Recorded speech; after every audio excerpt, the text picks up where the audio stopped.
Hello guys, welcome to traded. आज के इस वीडियो में हम देखेंगे कि ज़ीरोधा में आप आईपीओ के लिए किस तरह से अप्लाई कर सकते हैं अगर आप पहली बार अप्लाई कर रहे हैं तो सबसे पहले आपने अपनी काइट ऐप को ओपन कर लेना है। बॉटम राइट हैंड पे आप देख सकते हैं यहाँ पर बिड्स का ऑप्शन आ रहा है। आई थिंक एंड्रॉयड में ये आपको ऑर्डर्स के यहाँ ओपन एग्जीक्यूटेड जीटीटी इसके आसपास यहाँ पर भी दिखाई दे सकता है, तो दोनों जगह पर आप चेक कर लीजिएगा। बिड्स के पास अगर आपको दिखाई देता है तो आईपीओ यहाँ पर ऑप्शन दिखाई देगा। जो भी ओपन है वहाँ पर आपको अप्लाई करने का ऑप्शन आएगा, और जो ये क्लोज दिखाई दे रहे हैं इनको आप अप्लाई नहीं कर सकते क्योंकि इनकी डेट निकल चुकी है। और जो भी अपकमिंग आईपीओज होंगे यहाँ पर आप क्लिक करेंगे तो ये आपको साइट में लेके जाएगा, और यहाँ पर आप देख सकते हैं कौन कौन से आईपीओज हैं वो आगे आने वाले हैं। तो जो अभी करंट आईपीओ है सिर्फ एक ही ओपन है, एरोहेड का। और अगर आपने किसी के लिए अप्लाई कर चुके होंगे तो आप यहाँ पर आपको दिखाई देंगे। ठीक है, तो ऑनगोइंग एरोहेड है तो आप इस पर क्लिक करेंगे।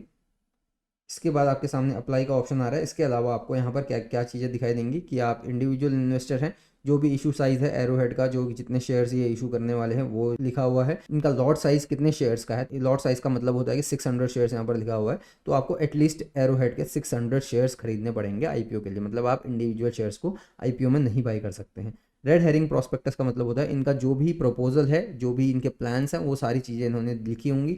इसमें आपको इनका प्रोस्पेक्टस दिखाई देगा जिसको आप पढ़ के इसमें अप्लाई करने का डिसीजन बना सकते हैं। लेकिन अदरवाइज आपने कुछ और रिसर्च करके अगर आपने डिसाइड कर दिया है तो आपको ये पढ़ने की ज़रूरत नहीं है। तो इसके बाद यहाँ पर आपको डेट्स दिखाई देंगी, इंपॉर्टेंट डेट्स, कब ये आईपीओ स्टार्ट हो रहा है, किस डेट तक आप अप्लाई कर सकते हैं, एंडिंग डेट कौन सी है। उसके बाद ये किसको अलॉट हो रहा है, किसको नहीं अलॉट हो रहा है, ये अलॉटमेंट डेट है। आपको इस दिन पता चल जाएगा कि आपको इसके शेयर्स अलॉट हुए हैं या फिर नहीं हुए हैं। अगर आपको अलॉट नहीं हुए हैं तो आपका रिफंड इनिशिएशन इस दिन हो जाएगा। उसके बाद जब आपके डीमैट अकाउंट में ट्रांसफ़र हो जाएंगे वो शेयर्स, वो यहाँ पर दिखा हुआ है, और उसके ही अगले दिन जो शेयर्स हैं वो स्टॉक मार्केट में लिस्ट हो जाएंगे, जिसके बाद आप उन्हें बेच भी सकते हैं। उसके बाद जो ये मैंडेट लगा होता है आपके अकाउंट में जब आप अप्लाई करते हैं तो आपके वो पैसे बैंक अकाउंट में ही होते हैं और उनको फ्रीज कर दिया जाता है। तो वो मैंडेट एंड इस दिन होगा। तो उसके बाद आपको अगर अलॉट नहीं हुए होंगे शेयर्स तो ये मैंडेट आपका एंड हो जाएगा। उसके बाद आप उन पैसों को अदरवाइज भी यूज़ कर सकते हैं। तो यहाँ पर आप अप्लाई पे क्लिक कर देंगे तो आपके सामने आ जाएगा यूपीआई आईडी। तो यहाँ पर आपने यूपीआई आईडी डालनी है, फ़ोनपे, पेटीएम, कोई भी यूपीआई आईडी आप इसमें डाल सकते हैं। उसके बाद आपने बिड क्वांटिटी आपने बस 600 के मल्टीपल्स में ही होगा लॉट साइज, क्योंकि 600 का है तो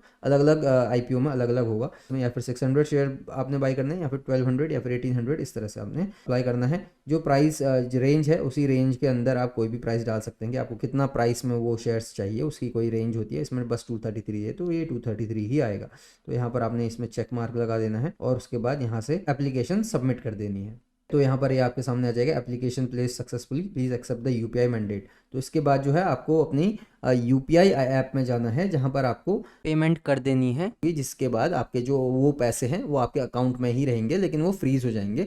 जब इस अलॉटमेंट डेट पे आप पहुँचेंगे तो तब जाके आपको पता चल जाएगा कि आपको मिला है कि नहीं मिला है। ठीक है, उसके बाद में आप चेक कर सकते हैं जो आपने अप्लाई किया होगा। जी अभी मैंने ये एरोहेड के लिए अप्लाई किया तो ये यहाँ पर मेरे पेंडिंग में आ गया और अभी भी अलॉट नहीं हुआ है। जब मैं इसमें से पेमेंट करूँगा उसके बाद ही यहाँ पर इसका प्रोसेस आगे बढ़ेगा। अगर आप पेमेंट उसमें अपनी यूपीआई आईडी डाल के नहीं करेंगे तो वो आपकी जो आईपीओ है वो फाइनलाइज नहीं हुआ होगा और आपको वो अलॉट शेयर्स नहीं होंगे। तो ये कंप्लीट प्रोसेस था। ये सेम प्रोसेस किसी और ब्रोकर पे भी सिमिलरली ही फॉलो होता है, बस थोड़ा सा ऑप्शंस कहीं और पे होंगे, तो इतना आप चेक कर सकते हैं। तो और ब्रोकर पे भी आप अपना सेम आईपीओ के लिए अप्लाई कर सकते हैं। यहाँ पर मैं आपको बता दूं कि अलग अलग डीमैट अकाउंट से अप्लाई करने से आपको ज़्यादा कोई खास एडवांटेज नहीं मिलता है, क्योंकि अगर आपका सेम पैन कार्ड है तो वो एक ही एप्लीकेशन माना जाएगा, भले ही आप दूसरे ब्रोकर से भी कर रहे हैं। लेकिन अगर आपके पास अलग अलग नाम से आपके पास अकाउंट है जिसमें पैन कार्ड भी दूसरे इंसान का लगा हुआ, आपकी फैमिली में किसी और के डीमैट अकाउंट है, तो आपको आईपीओ अलॉट